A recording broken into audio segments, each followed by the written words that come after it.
प्रिय मित्रों, आज हम आपको एक कथा का श्रवण करा रहे हैं जो सुनने मात्र से आपके जीवन में सुख संपत्ति और धन की वर्षा होगी। तो चलिए कथा को प्रारंभ करते हैं। कपिला नगरी के कालेश्वर, रामेश्वर आदि की महिमा बताते हुए सूत जी ने समुद्र के तट पर स्थित गोकर्ण क्षेत्र के शिवलिंगों की महिमा का वर्णन किया। फिर महाबल नामक शिवलिंग का अद्भुत महात्म्य सुनाकर अन्य बहुत से शिवलिंगों की विचित्र महात्म्य कथा का वर्णन करने के पश्चात ऋषियों के पूछने पर वे ज्योतिर्लिंगों का वर्णन करने लगे।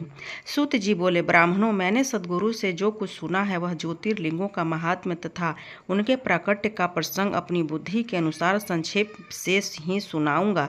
तुम सब लोग सुनो। मुने, ज्योतिर्लिंग में सबसे पहले सोमनाथ का नाम आता है, अतः पहले उन्हीं के महात्म को सावधान होकर सुनो। मुनीश्वरों, महामना प्रजापति दक्ष ने अपनी अश्वनी आदि 27 कन्याओं का विवाह चंद्रमा के साथ किया था। चंद्रमा को स्वामी के रूप में पाकर वे दक्ष कन्या विशेष शोभा पाने लगी तथा चंद्रमा भी उन्हीं के पत्नी के रूप में पाकर निरंतर सुशोभित होने लगे। उन सब पत्नियों में भी जो रोहिणी नाम की पत्नी थी, एकमात्र वही चंद्रमा को जितनी प्रिय थी उतनी दूसरी कोई पत्नी कदापि प्रिय नहीं हुई। इससे दूसरी स्त्रियों का बड़ा दुख हुआ। वे सब अपने पिता की शरण में गई। वहां जाकर उन्होंने जो भी दुख था उसे पिता को निवेदन किया। द्विजों, वह सब सुनकर दक्ष भी दुखी हो गए और चंद्रमा के पास आकर शांतिपूर्वक बोले। दक्ष ने कहा, कलानिधे, तुम निर्मल कुल में उत्पन्न हुए हो। तुम्हारे आश्रय में रहने वाली जितनी स्त्रियां हैं उन सबके प्रति तुम्हारे मन में न्यूनाधिक भाव क्यों है? तुम किसी को अधिक और किसी को कम क्यों प्रेम करते हो? अतः अब तक जो कुछ किया सो किया। अब आगे फिर कभी ऐसा विषमता पूर्वक बर्ताव तुम्हें नहीं करना चाहिए, क्योंकि उसे नरक देने वाला बताया गया है। सूत जी कहते हैं, महर्षियों, अपने दामाद चंद्रमा से स्वयं ऐसी प्रार्थना करके दक्ष प्रजापति घर को चले गए। उन्हें पूर्ण निश्चित हो गया था कि अब फिर आगे ऐसा नहीं होगा, पर चंद्रमा ने प्रबल भावी विवश होकर उनकी बात नहीं मानी। वे रोहिणी में इतने आसक्त हो गए थे कि दूसरी किसी पत्नी का कभी आदर नहीं किया करते थे। इस बात को सुनकर दक्ष दुखी हो फिर स्वयं आकर चंद्रमा को उत्तम नीति से समझाने का यथोचित प्रयास किया के प्रार्थना भी किए। दक्ष बोले, चंद्रमा सुनो, मैं पहले अनेक बार तुमसे प्रार्थना कर चुका हूँ, फिर भी तुमने मेरी बात नहीं मानी, इसलिए आज शाप देता हूँ कि तुम्हें क्षय का रोग हो जाए। सूत जी कहते हैं, दक्ष के इतना कहते ही क्षण भर में चंद्रमा क्षय रोग से ग्रस्त हो गए। उन्हें के छीन होते ही उस समय सब ओर महान हाहाकार मच गया। सब देवता और ऋषि कहने लगे, हाय हाय, अब क्या करना चाहिए? चंद्रमा कैसे ठीक होंगे? मुने, इस प्रकार दुख में पड़कर वे सब लोग विहल हो गए।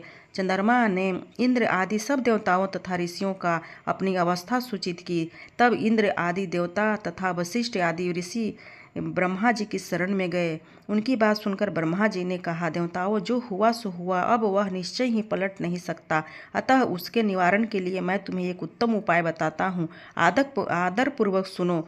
चंद्रमा देवताओं के साथ प्रभास नामक शुभ क्षेत्र में जाएं और वहां मृत्युंजय मंत्र का विधि पूर्वक अनुष्ठान करते हुए भगवान शिव की आराधना करें।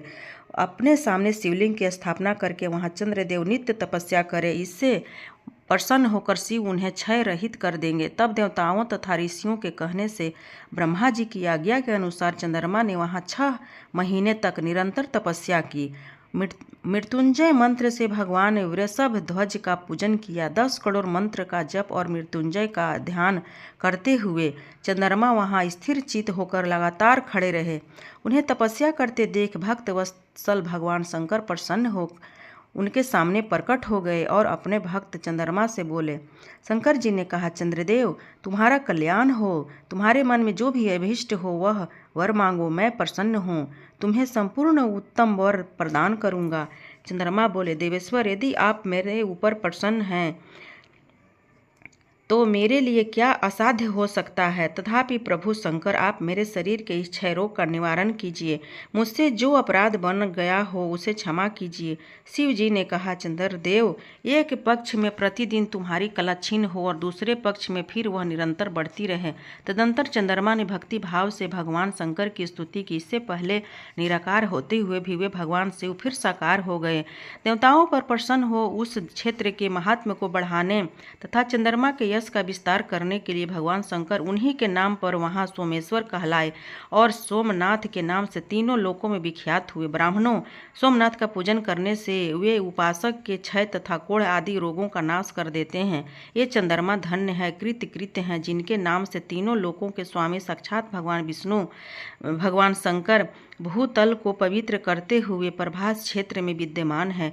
वहीं संपूर्ण देवताओं के सोम कुंड की भी स्थापना की है, जिसमें शिव और ब्रह्मा का सदा निवास माना जाता है। चंद्रकुंड इस भूतल पर पाप नाशन तीर्थ के रूप में प्रसिद्ध है। जो मनुष्य उसमें स्नान करता है वह सब पापों से मुक्त हो जाता है। क्षय आदि जो असाध्य रोग होते हैं वे सब उस कुंड में 6 मास तक स्नान करने से नष्ट हो जाते हैं। मनुष्य जिस फल से के उद्देश्य से इस उत्तम तीर्थ का सेवन करता है उस फल को सर्वथा प्राप्त कर लेता है, इसमें संशय नहीं है। चंद्रमा निरोग होकर अपना पुराना कार्य संभालने लगे। इस प्रकार मैंने सोमनाथ की उत्पत्ति का सारा प्रसंग सुना दिया। मुनीश्वरों, इस तरह सोमेश्वर लिंग का प्रादुर्भाव हुआ। जो मनुष्य सोमनाथ के प्रादुर्भाव की इस कथा को सुनता तथा दूसरों को सुनाता है वह संपूर्ण अभीष्ट को पाता है और सब पापों से मुक्त हो जाता है। इस वीडियो को बोलते समय कोई त्रुटि हो गई हो तो क्षमा चाहती हूँ। उम्मीद है यह वीडियो आप सभी को अच्छी लगी होगी। चैनल को सब्सक्राइब और वीडियो को लाइक कर दें। कमेंट में हर हर महादेव लिख दीजिए। हर हर महादेव भक्तों।